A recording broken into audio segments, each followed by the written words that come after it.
Bonjour et bienvenue dans le podcast À quoi tu joues. Aujourd'hui, je t'emmène chez la sexologue. Ouais, non, t'en fais pas, t'as pas besoin de me parler de tes problèmes. Je t'emmène vraiment chez une sexologue, mais pas n'importe laquelle. Une qui fait des spectacles.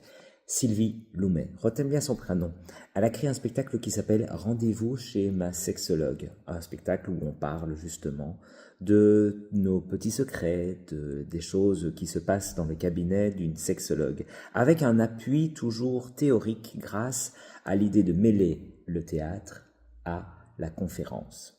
Alors, je n'en dis pas plus. J'étais le metteur en scène pour ce spectacle, c'est pourquoi j'ai eu des facilités à pouvoir interviewer Sylvie Loumet qui est fort occupée, mais je t'embarque chez elle.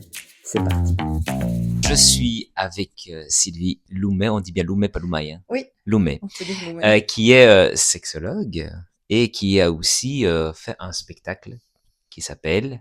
Rendez-vous chez ma sexologue. Et donc, on va en parler aujourd'hui dans À quoi tu joues, mais on va pas parler que de ça. En fait, on va parler de l'art quand il s'invite dans un cabinet de psy, de Mhm. sexologue particulièrement, et en quoi il y a des liens à faire Mhm. entre tout ce qui se passe dans l'intime vers le public. Mhm. Alors, c'est parti, musique.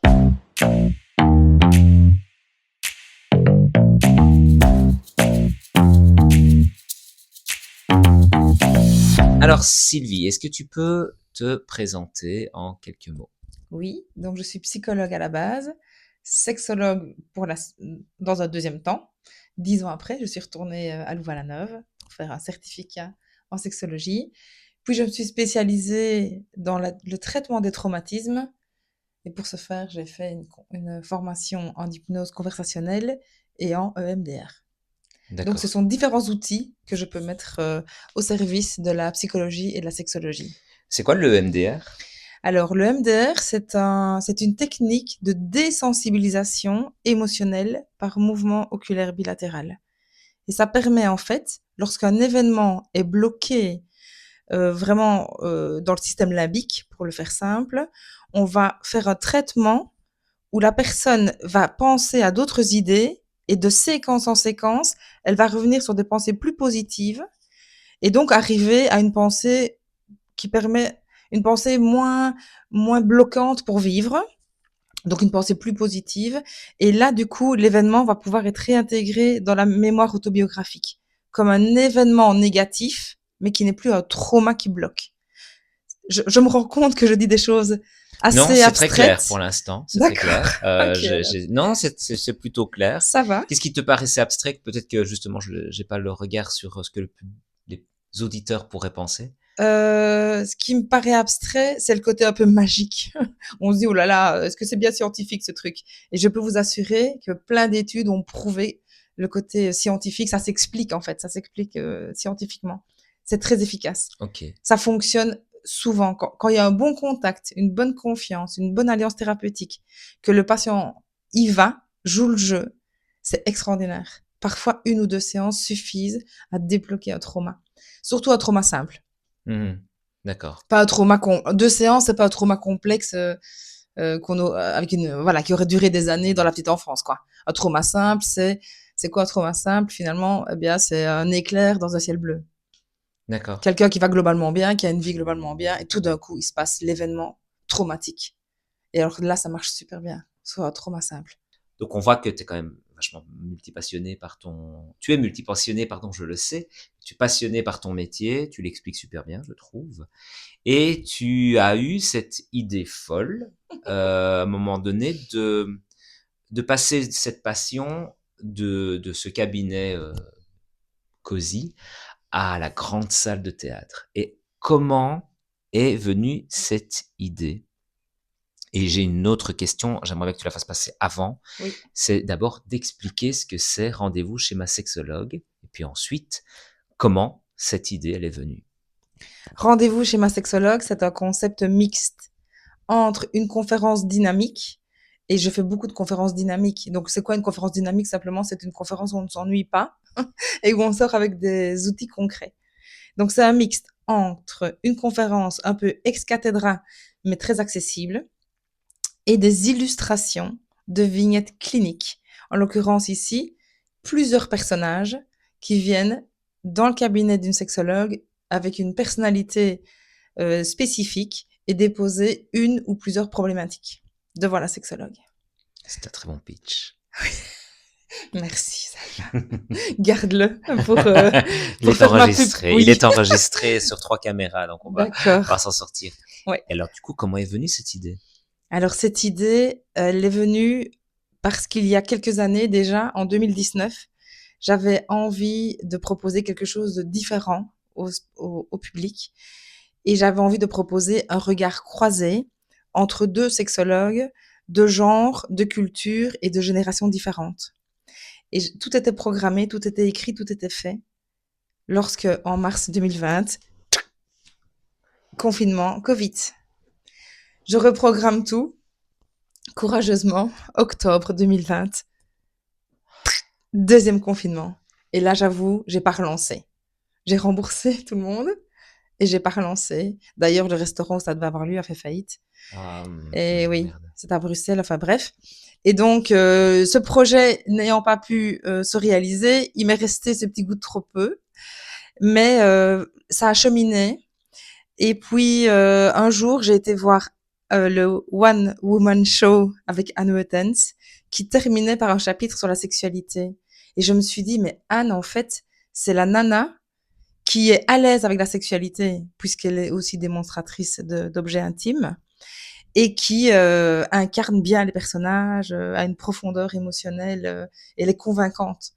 Et donc, je me suis dit, avec elle, il y aurait certainement moyen de faire mieux que ce regard croisé, où on aurait été assis, comme ce soir un peu, Ouais. on est dans un regard croisé quelque part. Eh bien, on pouvait imaginer plus fort et mieux, quoi. Donc, c'est comme ça que l'idée m'est venue. Oui, je sais plus De exactement. reprendre, en fait, Oui. ce truc d'avant Covid, mais Oui. de le remettre. Oui. Comment est-ce venue cette idée, en tout cas, cette idée, pardon, de remise au goût du jour, parce qu'il y a quand même le fait d'intégrer une comédienne. Oui. Dans le spectacle, il y a aussi un comédien. Oui. Comment est-ce venue cette idée de retransformer alors cette Je pense que conférence en quelque chose de oui, plus théâtral? avec mon collègue québécois, on devait donc on avait tout un parcours de problématiques qu'on allait chaque fois débattre et sur lesquels on allait avoir des désaccords d'ailleurs. C'est un peu l'idée aussi. Et donc tous ces thèmes-là, ils étaient bien en moi, ils étaient bien dans ma tête, etc. Et j'avais envie d'en faire quelque chose. Et je pense qu'avoir vu Anne, ça m'a fait penser au fait que je pouvais illustrer des vignettes et pas simplement les raconter, les illustrer. Mais je tenais vraiment à garder la partie conférence et théorie parce que je trouve que ça se marie bien. Il faut les deux. Je trouve, voilà. Donc je crois que c'est comme ça que ça m'est venu. Ça a vraiment cheminé. C'est pas tel jour telle heure. D'accord. Oui. C'est voilà. Et d'où te vient cette... Je cherche le mot. D'où te vient cette relation avec le théâtre? Parce que nous sommes connus à travers un atelier que je donnais Tout à fait. d'improvisation. Oui. Donc le théâtre, c'est déjà quelque chose en toi. Parce que ce projet-là n'était pas vraiment encore abouti quand tu m'en as parlé. Tu m'as dit, oh Oui, oui, oui. peut-être, etc. Tout à fait. Mais il y a eu d'abord cet atelier, et Oui. donc cet attrait que toi, tu as pour aller Oui. vers le théâtre. Oui, oui. Ça vient d'où? Oui. Alors, adolescente, j'ai fait un peu de théâtre, mais vraiment pas grand-chose. C'était pas longtemps. Oui, c'était il y a pas longtemps, non. Non, avant-hier, plus ou moins. Ouais, ouais. Donc j'ai fait un peu de théâtre, voilà. Au collège où j'étais, il y avait aussi des playbacks. Donc j'ai jamais eu de difficultés, je dirais, avec mon image et me mettre en scène dans quelque chose de plaisant ou d'amusant. Et puis à Louvain-la-Neuve, pendant mes études, j'ai refait un peu, enfin pas j'ai refait, j'ai découvert l'improvisation.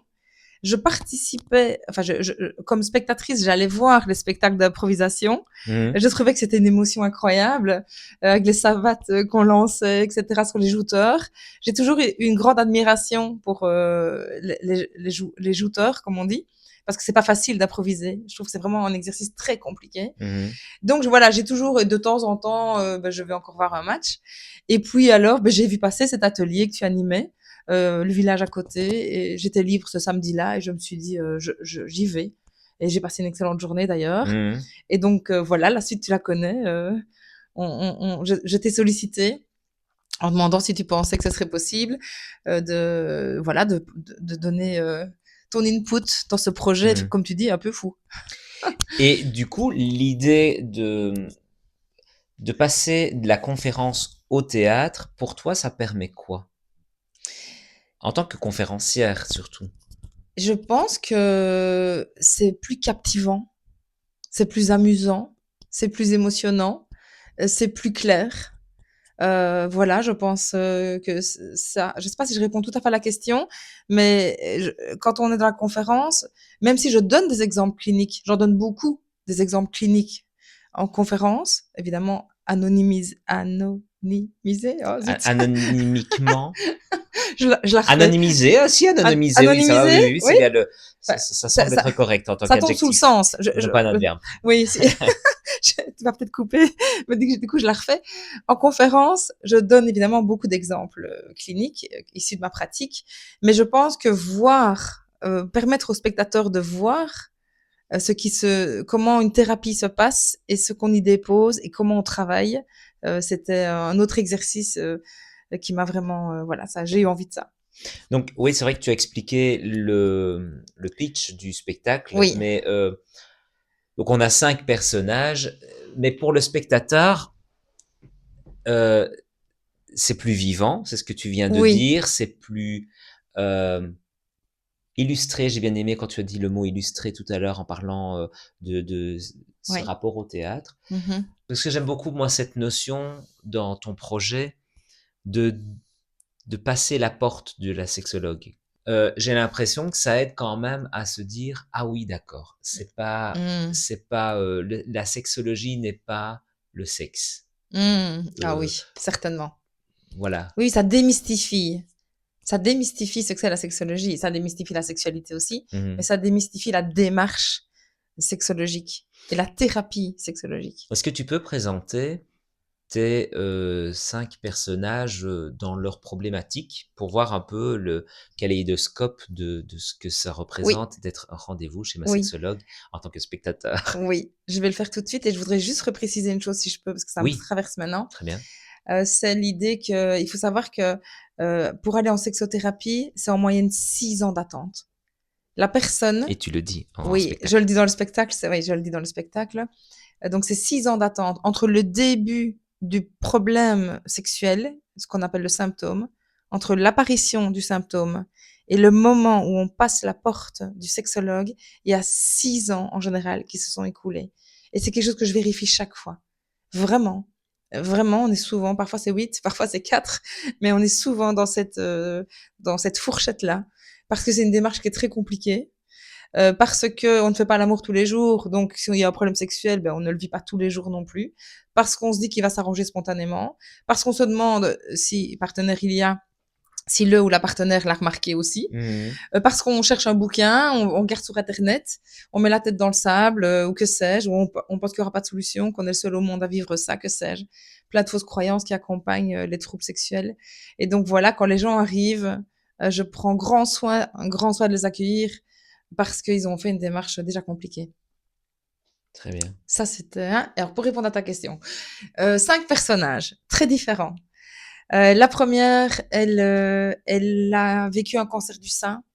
Elle a passé le pire. Elle est sous hormonothérapie. Et donc, elle est préménopausée à cause de ce traitement, qui par ailleurs lui sauve la vie peut-être. Donc il Mhm. est important ce traitement, mais elle a donc tous les désavantages et les symptômes secondaires qui accompagnent à la fois le traitement et à la fois la préménopause qui s'impose. Et donc elle est en souffrance avec ça. Ça crée des problèmes de couple. Elle se pose des questions et donc voilà, elle arrive dans ses petits souliers. Voilà, par rapport à ça, c'est le premier personnage. C'est une dame qui est plutôt un peu névrosée, qui s'appelle Madame Paris, qui est un peu gadée comme ça, et voilà. Ça, c'est le premier personnage. D'accord. Le Le, deuxième. le deuxième, c'est Madame Scofield. Elle déboule dans le cabinet. Elle a demandé un rendez-vous en urgence. En fait, son mari vient d'apprendre qu'elle avait une relation extra-conjugale avec son patron qui par ailleurs, dans le décours de la scène, va s'avérer être un pervers manipulateur.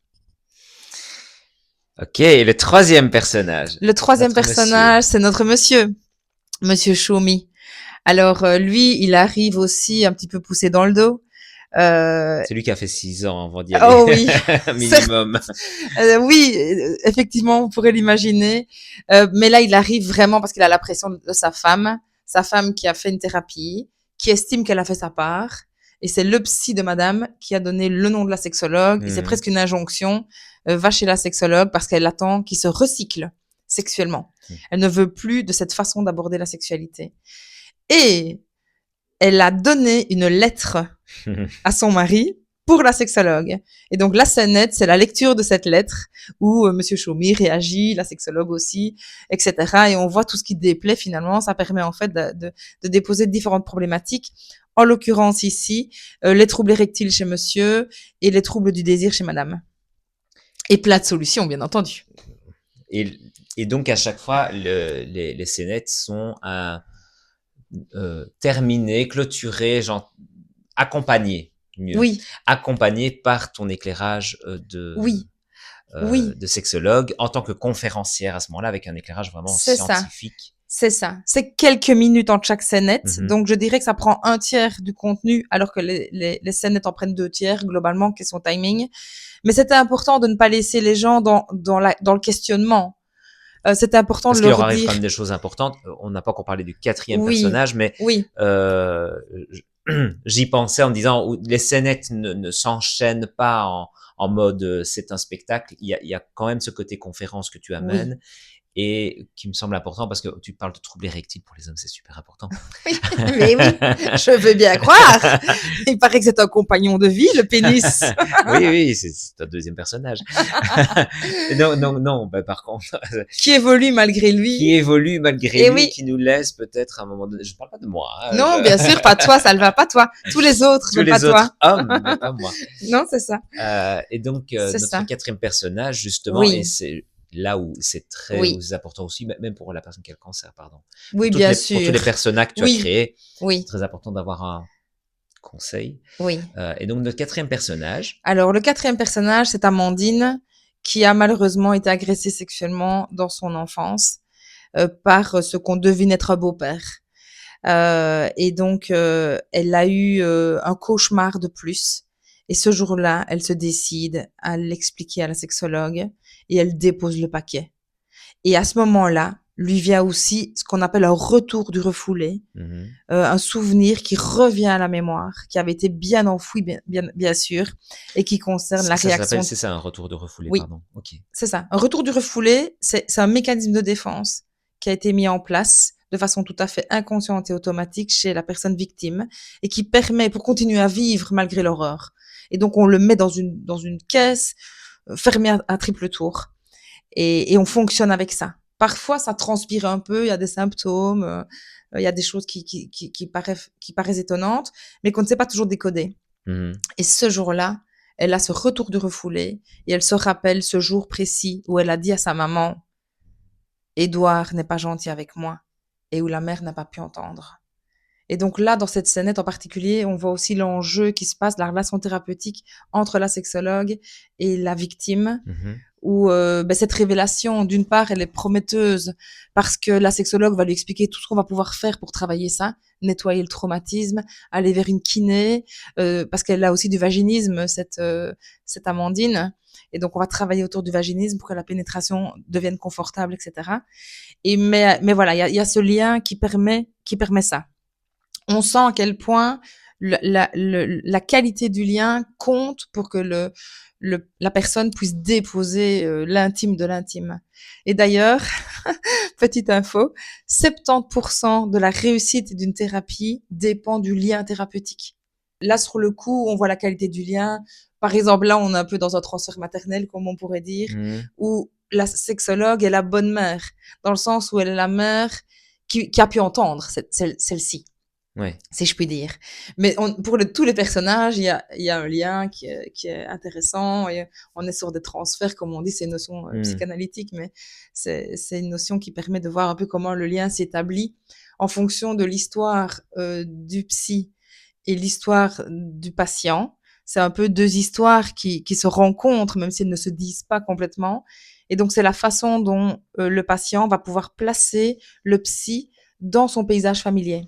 Pour donner un exemple plus facile, est-ce que ce psy, ça pourrait être la sœur que je n'ai pas eue, ou ça pourrait être le père qui me manque, voilà, ou ce grand ami qui est parti vivre à l'étranger, ben il me fait penser, mon psy me fait penser à lui. Et donc c'est pas toujours conscient, mais ça crée quelque chose de l'ordre de la confiance. Et donc ça permet au patient de dire qu'on le sent bien. Il y a le, il y a le feeling. Et parfois il n'y a pas le feeling. Certains patients ne reviendront pas parce qu'ils n'ont pas le feeling. Et c'est pas une question de compétence du psy, c'est une question qu'ils n'ont pas pu sentir ce bon Ouais. feeling et placer le psy dans leur paysage familier. Et le cinquième personnage? Ah, le cinquième personnage, c'est celui qui amène la détente et le sourire, bien qu'on rigole dans d'autres scénettes aussi. J'allais en parler Ah après. oui, voilà. Mais Oui, tu es libre, d'accord. vas-y, Non, parle-en. non, il n'y a pas de souci. Le cinquième personnage, ben là, c'est donc du coup ma collègue Anne Wettens qui joue son propre rôle de démonstratrice de sextoys et d'objets coquins. Et donc, elle vient dans mon cabinet comme si elle allait me faire une démonstration privée avec les derniers gadgets, etc. Et donc là, ça nous permet de montrer au public ce qui existe, bien sûr, comme petits gadgets et entre les gadgets, de donner quelques informations aussi par rapport à des données statistiques, etc. D'accord. Voilà. Comment on a travaillé cette approche du grave et du léger, puisque ici on parle de sexologie, mais on parle surtout dans mon podcast de spectacle. Mhm. Et moi, Salvatore Giunta, j'aime bien que mes spectacles soient des leviers Mm. à des choses, ça m'importe dans mon travail et dans le choix de mon métier. Mais, et c'est pour ça que je soutiens très fort ton projet, ton travail. Comment toi tu as vécu ce truc de travail, de l'écriture à la mise en scène, direction d'acteur, cette façon de travailler le grave et le léger? Ah, Salva, c'est une belle question. Je pense que, tu sais, dans ma pratique clinique, des fois, je passe d'un patient à un autre. Et avec un, on s'est amusé à faire des dessins de clitoris. Et celui d'après, il vient me déposer du lourd, quoi. Mmh. Et ça m'arrive, en fait, de devoir, si je puis dire, d'accompagner le patient dans des émotions tellement différentes, quoi. C'est parfois un peu ascenseur émotionnel pour moi aussi, c'est ça que je Ouais. veux dire. Donc, ça, c'est un peu déjà une compétence qu'on doit développer avec le métier. Je pense que les petits éclairages théoriques qui viennent entre les scénettes, elles m'aident aussi. Parce que là, elles me redonnent un peu un ton plus neutre, si je puis dire. Donc, si j'étais dans des choses tristes, ben, je vais remonter un petit peu. Et si j'étais dans un peu euphorique, ben, je vais redescendre un petit peu. Donc, sans doute que ces scénettes me permettent. De faire du tampon Oui, entre les oui, scènes. j'allais dire c'est une transition en fait. Un peu, C'est une et petite ça, tu te le permets transition. dans ton travail, justement, aussi, entre un patient et un autre? J'ai un petit temps de récupération émotionnelle et parfois pratique. Ouais, ouais. Pratico-pratique, vite l'agenda, ceci, cela, répondre à patient par SMS, que sais-je. Donc oui, je m'autorise ça et c'est même nécessaire. Hmm. C'est même vraiment, ouais, ouais, c'est important ce temps-là où on se récupère un petit peu, quoi. Oui. Donc voilà. Je suis tellement convaincue qu'on apprend en s'amusant et qu'on apprend en ressentant que je trouvais magnifique dans ce projet de mettre l'émotion au service du théâtre et au service du message. Donc l'émotion, moi je marche à l'émotion, qu'elle soit positive, négative. Donc voilà, je pense que c'est un beau vecteur, quoi. Hmm. Donc ça me dérangeait pas d'aller dans des émotions plus négatives aussi, c'est la vie. D'accord. Et déjà dans l'écriture, tu avais pensé à pouvoir aborder tous ces thèmes-là en te disant, OK, il faut quand même une partie de légèreté. Je pense particulièrement à l'homme, Mm. qui est un personnage plus léger. On accepte d'en rire et il accepte d'en rire. Euh, et donc, mais malgré tout, il y a quand même un fond, hein. On Mmh. va pas spoiler, il faut venir voir le Non. spectacle, Oui, évidemment, mais il y a quand même quelque chose où il y a oui, une mise en garde sur sa propre santé physique. oui, c'est Euh, vrai. et donc, et ça, c'est genre un éclairage qu'on a chez la Oui, sexologue. oui, Mais, allez, on va dire que dans l'écriture, on arrive quand même à quelque chose qui est quand même plus de l'ordre du léger, oui, presque du vaudeville, parce qu'on est oui. avec une femme qui, on peut l'imaginer, comme dans la farce du Cuvier, qui le frappe avec la marmite en disant tu vas aller chez le sexologue et régler ton problème. C'est ça. Oui. J'aime beaucoup ce personnage. Je trouve que c'est un chouette personnage. Déjà, on avait hésité à ce que Anne fasse l'homme aussi. Mhm. Et puis on s'est dit non, c'est vraiment bien qu'un homme incarne un homme et qu'il y avait place pour ça. Et dans les consultations, c'est 20%, 25% d'hommes pour 75%, Et 80% de quand même. femmes. Quand même, oui. Donc, c'est quand même, on se réjouit de voir les hommes arriver. Mais ce que je veux dire, c'est que ça correspondait un peu à la réalité, finalement. Si on met la démonstratrice à part, ben, on a 4 personnages et un Mhm. homme. Donc, ça correspondait un peu à la réalité statistique, si je puis dire ainsi. Ouais. Et Euh, il y a une différence entre toi et le personnage de psy. Attends, je peux répondre à la question Pardon, précédente. pardon, Il n'y a pardon. pas de souci. Par rapport à, je reviens sur le personnage de Monsieur Shomi. Oui. Ce qui m'a amusé, c'est de commencer par tout, donc dans la lettre que Monsieur Chaumy dépose Mhm. à la sexologue. La première page, c'est effectivement toutes des plaintes, un peu de l'ordre de l'agacement conjugal.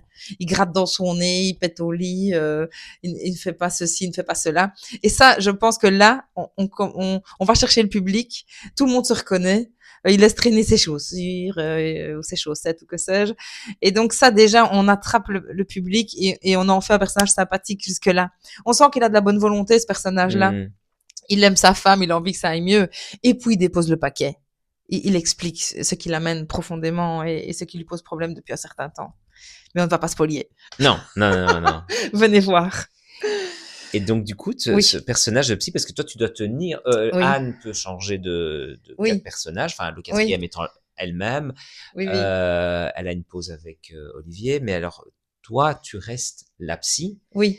Et est-ce que tu arrives à créer une distance? Parce que c'est là où le théâtre s'amène, c'est que euh, j'ai une sous-question qui apparaît avec cette première. Est-ce que on a affaire à des histoires? C'est toi qui les as vécues, c'est toi Mhm, c'est toi la psy mhm, qui raconte ce qui s'est passé réellement. mhm. Alors, sincèrement, ce que j'ai fait, c'est que j'ai pris tous mes dossiers, j'ai gardé tous les noms. Et je me suis dit, là j'ai ça, là j'ai ça, là j'ai ça. Mais même si j'ai aussi pris ceux de l'année d'avant, mais au final, c'est la même chose qui revient toujours, si je puis dire. C'est le même genre de problématique. Donc, j'ai donc comme ça, c'était pour être sûr de ne passer à côté de rien, je dirais. Hmm. Parce que les problématiques en sexologie, on les connaît. Hein. Et donc, à partir des problématiques, je me suis dit, je vais essayer d'en mettre 2 par personnage. 2 problèmes par personnage. Sinon, je vais, trop ça ne va pas, etc. Enfin bref. Et à partir de là, j'ai essayé que ce soit cohérent, que les Hmm. personnages soient, voilà, et des problématiques de comorbidité, comme on dit, des choses qui peuvent aller ensemble. Et puis, à partir de là, j'ai essayé de créer la personnalité du personnage. Et par exemple, la femme qui trompait, on voulait que ce soit une femme et pas un homme. Hmm. Parce que sinon, on n'est pas rentré dans le cliché que c'est toujours l'homme qui trompe. Par exemple, Ouais, ouais. on s'est dit non, c'est la femme qui va tromper. Voilà, pour donner un petit exemple. Donc, on a essayé même si c'est assez caricaturé, quand même, que ce soit pas trop caricaturé quand même. Et puis, donc après avoir vu la personnalité de chacun, ben, il fallait inventer le blabla. Hein, il fallait. Et alors là, j'avoue que parfois, j'y ai passé la nuit, quoi. Enfin, Ouais. ben, en tout cas, je me réveillais la nuit. Et puis, ah oui, ça y est. Par exemple, Monsieur Choumi, je me suis dit tout d'un coup, ah oui, la première réplique de Monsieur Choumi, ça doit être quand la sexologue lui dit quel est le problème, monsieur. C'est ma femme. Ça, je la voulais cette réplique. Et puis à partir de là, ah bon, c'est votre femme, expliquez-moi. Et puis il explique tout le déroulé, Il y etc. a des choses, effectivement, Euh, des anecdotes où tu prends oui, un peu du recul et tu te dis, ah ouais, on me dit vraiment ça, en fait. Mais le problème, c'est ma femme. oui, le problème, c'est ma femme. Donc voilà comment ça s'est construit petit à petit, mais donc avec des allers-retours, enfin la nuit, le jour, et puis un patient, ah oui, tout d'un coup, j'alimente. Hmm. Voilà, j'y ai passé une semaine de vacances. de façon assez concentrée. C'était un souvenir, ça restera un très beau souvenir, cet endroit de vacances où j'ai écrit principalement sur une terrasse avec une belle vue. Ça, c'était une semaine en mars l'année passée. Mais après ça, au-delà de ça, il y a eu des allers-retours, beaucoup, des idées qui viennent tout d'un coup, puis des choses qu'on supprime, voilà. Et des choses qui sont encore sur le côté et qui peut-être alimenteront un autre personnage un jour.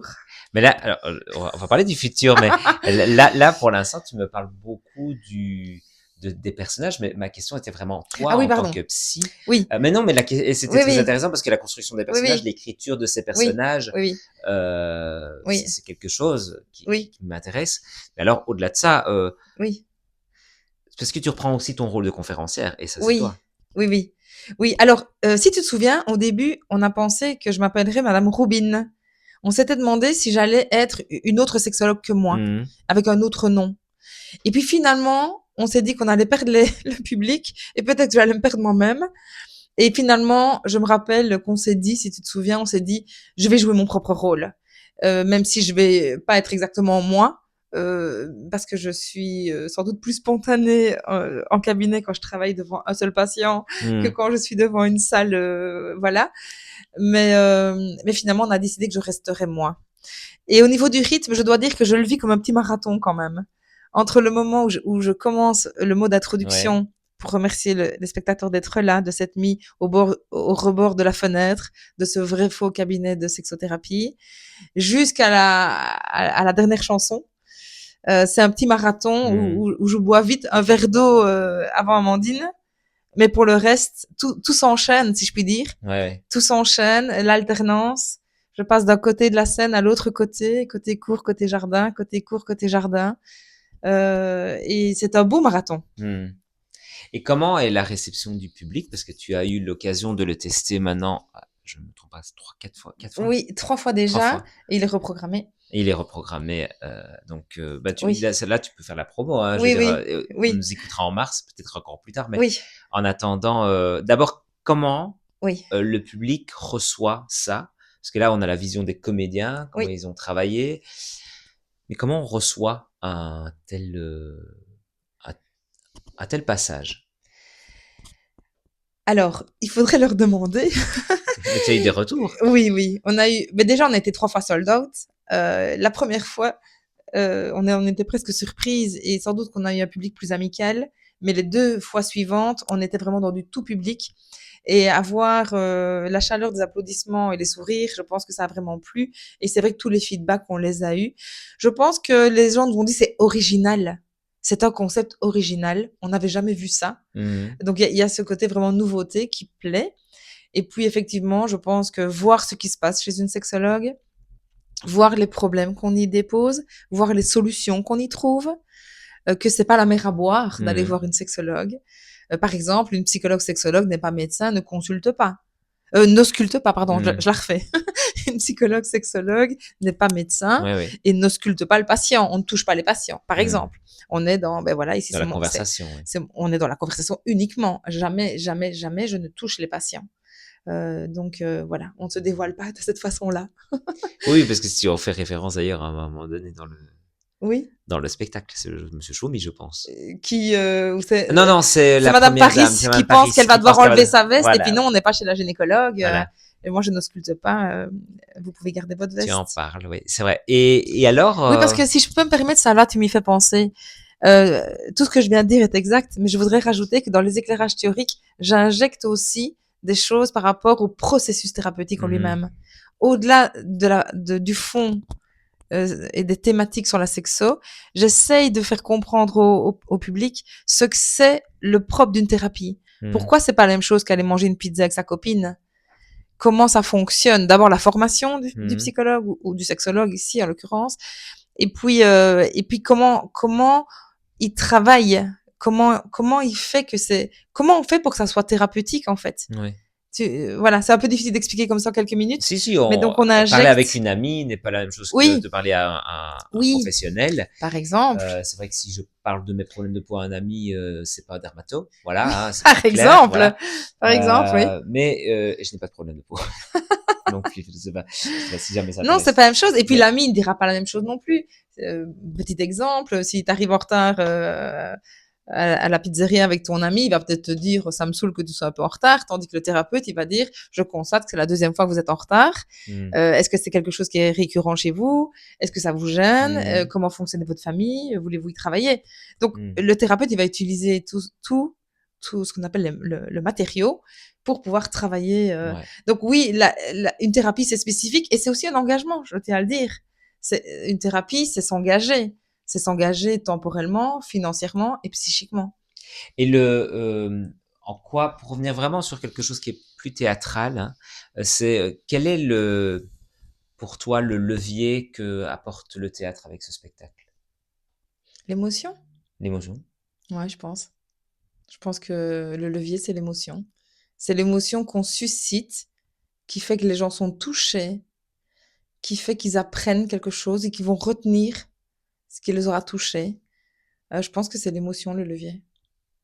D'accord. Et tu penses que du coup, par bouche à oreille, ils invitent d'autres personnes? Parce que moi, j'ai laissé traîner mon oreille et je pense que c'est quelque chose qui est récurrent dans ce spectacle, non? Si le bouche à oreille amène les spectateurs, Oui. je pense que oui. Je pense que oui, parce qu'on a vu un mouvement après après la deuxième date, on a vu qu'il y a eu rapidement des inscriptions dans les jours qu'on suivit. Oui, oui. Donc oui, je pense que le bouche à oreille fonctionne bien, oui. Les réseaux aussi, il faut être honnête. Oui. Surtout qu'on a fait une petite capsule de 3 minutes qui est bien faite, où on voit bien en quoi consiste le concept. Et ça aide évidemment à convaincre les spectateurs qui seraient hésitants à venir. Euh, pour les projets de ce spectacle, ce serait quoi? Parce que tu l'as évoqué, puis on est passé à autre chose. Oui. Alors, ce que j'espère, c'est qu'il va encore vivre ce spectacle. J'espère qu'il va évoluer. Et comme tu me l'avais dit toi-même, c'est un spectacle à tiroir. Le fil rouge, c'est la sexologue. C'est la sexologue qui fait son petit marathon, comme je disais.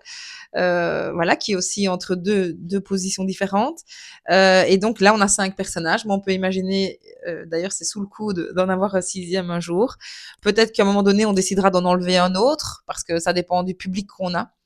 Donc, en fonction du public qu'on a, on peut tout à fait imaginer de le moduler, moduler ce personnage.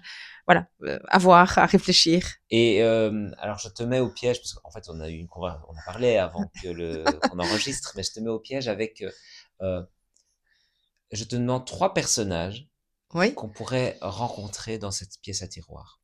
Et qui ne sont pas, donc, la femme qui a eu un cancer, qui ne sont pas la femme qui trompe son mari, qui n'est pas le monsieur qui doit prendre soin de lui, ni la personne qui a subi un traumatisme. Quels seraient encore nos autres personnages qu'on pourrait rencontrer dans ce cabinet public? Mais on pourrait tout à fait imaginer un personnage, par exemple, qui serait un peu masculiniste. Ah bon? Je te vois surprise, Salma. Oui, je suis surpris. Je ne pensais pas qu'on avait parlé de ça. C'est pas. Non. Et on pourrait même imaginer qu'en fait, ils comprennent que s'il a développé ce penchant masculiniste, c'est parce qu'il refoule lui-même des pulsions homosexuelles et que donc il s'est un peu comme convaincu et il s'est enfermé dans cette tu vas te faire passer mon podcast en wokisme, hein. C'est fini, hein. Je peux plus rentrer aux États-Unis. Oui, zut alors. Zut alors. Tu couperas les parties qu'il faut. Oui, malheureusement. Eh ben oui. Mais ça, malheureusement, c'est un message qu'on aimerait bien faire passer. C'est la crainte qu'on a, moi qui ai travaillé en planning familial depuis toujours, qui est milité pour la contraception. Enfin, milité pour la contraception. Entendons-nous, la contraception existait depuis 1974, la contraception, donc elle existe depuis un moment. Mais en parler, la promouvoir, etc., et la rendre accessible financièrement, ça date pas d'il y a si longtemps. Donc voilà, franchement, la pilule à bon prix, c'est depuis qu'elle est générique. Oui. Et elle est générique depuis, j'ai peur de dire des dates, mais on est sur une dizaine d'années, quoi. Oui. Donc c'est pas grand-chose. Mais donc voilà, deuxième personnage. Le deuxième personnage, peut-être que je serais touchée par un personnage qui serait en questionnement sur son identité de genre. Ça ne concerne pas beaucoup de monde, donc c'est pas. Je suis définitivement blacklisté. Oui, je suis désolée, mais sans doute que c'est pour ça qu'ils ne sont pas apparus avant. Ces personnages-là, enfin, tu vois, je veux dire, c'est des personnages un peu plus touchy, quoi. Tu vois, je veux dire, ils n'ont pas, c'est pas un personnage de base. Non, non. L'homosexualité, ça concerne 10% des gens quand même. Donc, par rapport Et la à celui, transidentité, par mais la exemple? transidentité, c'est 0,1%, je crois. D'accord. Donc, on est dans quelque chose de beaucoup plus faible. Ceci dit, euh, heureusement, heureusement, depuis 2022, il y a plus de troubles. Enfin, c'est sorti du. Donc, l'Organisation mondiale de la santé a enfin dit ce n'est pas une maladie mentale. Celui qui ne se sent pas aligné, si je puis dire, au niveau du genre, donc qui n'a pas le Qui est sentiment, dysmorphique, enfin, qui a oui, ressent une oui, mais eh dysmorphie. ben ça c'est un mot qu'on ne peut plus, qu'on ne dira plus, Ah, ok. et tant mieux. Très bien. Oui, Je vais très bien. l'apprendre. Oui, voilà. Donc celui qui a un sexe anatomique, par exemple masculin, et qui dit psychologiquement je me sens de genre féminin, eh ben ce n'est plus un délire. Alors que jusqu'à 2022, on disait mais cette personne-là, elle délire, c'est une maladie mentale. Mhm. Donc mais 2022, c'était il y a 3 ans, Salva. Oui, oui, oui, j'ai bien conscience. T'as Je bien pensais que conscience. c'était un peu plus tôt quand même. Enfin, Non, donc ça fait un peu peur. Donc aujourd'hui, heureusement. Mais ceci dit, c'est pas pour ça que tout le monde sort du placard, hein, parce que ça reste compliqué. oui, c'est 0,1% qui en parle. Oui, alors les statistiques, j'ai un petit peu peur de me tromper, mais ce que je veux dire, c'est que il y a 7 fois plus de suicides chez les personnes qui ont un trouble de genre. Enfin, Mhm. pardon, je recommence parce que je dois plus dire ça. Il y a 7 fois plus de suicides chez les personnes qui sont en questionnement par rapport au genre. Donc c'est énorme. C'est difficile à dire. Mhm. C'est difficile à s'avouer, à avouer, à être accepté, à Mais être même en te entendu. trompant, je trouve que c'est quand même.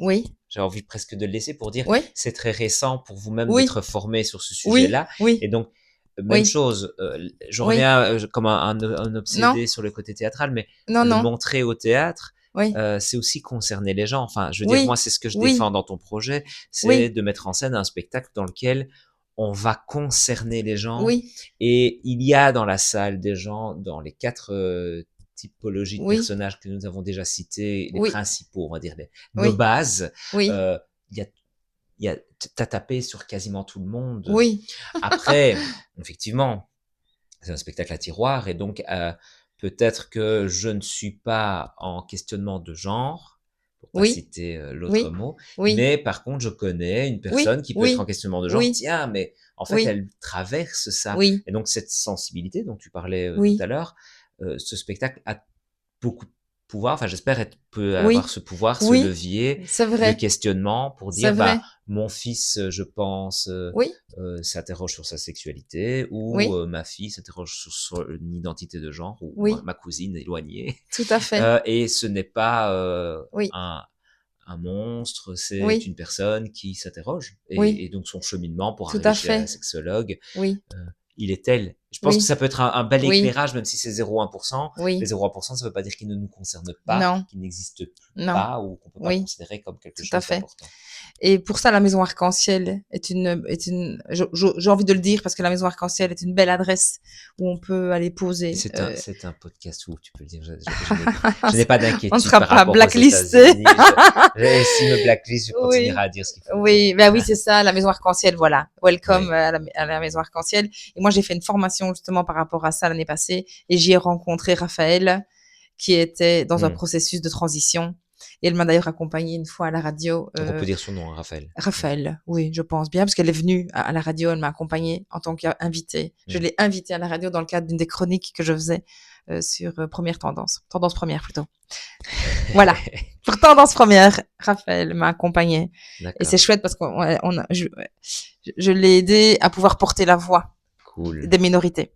Tu vois, tu es un levier. Ah, Et alors, le troisième personnage dernier, après j'arrête de t'embêter avec ça. ah, mais tu ne m'embêtes pas, tu sais, je suis intarissable sur ce qui me passionne.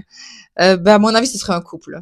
Si on pouvait ajouter un Ah troisième oui. personnage, ce serait un couple. Ben oui, c'est vrai que souvent, en plus, on Ouais. imagine la sexologue avec un couple. Et Un oui. couple qui ferait. Ah Donc, oui, ce oui, serait quoi oui. son léger ou gros Oui. dysfonctionnement? Ah, mais ça. Alors là, d'ailleurs, moi, je reçois des couples. C'est pour ça qu'il y a 2 fauteuils ici. Et moi, Oui, je oui. m'installe en face.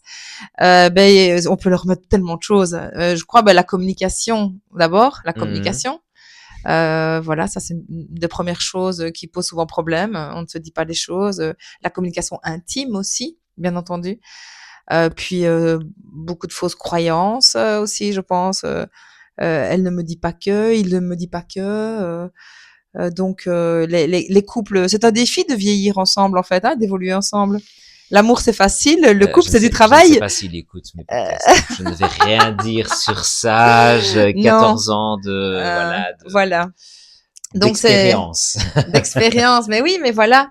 Donc tout ce qui peut se passer, c'est oui tout ce qui. Et alors un beau défi aussi, je pense, pour les couples, c'est finalement que le couple conjugal ne se perde pas dans le couple parental.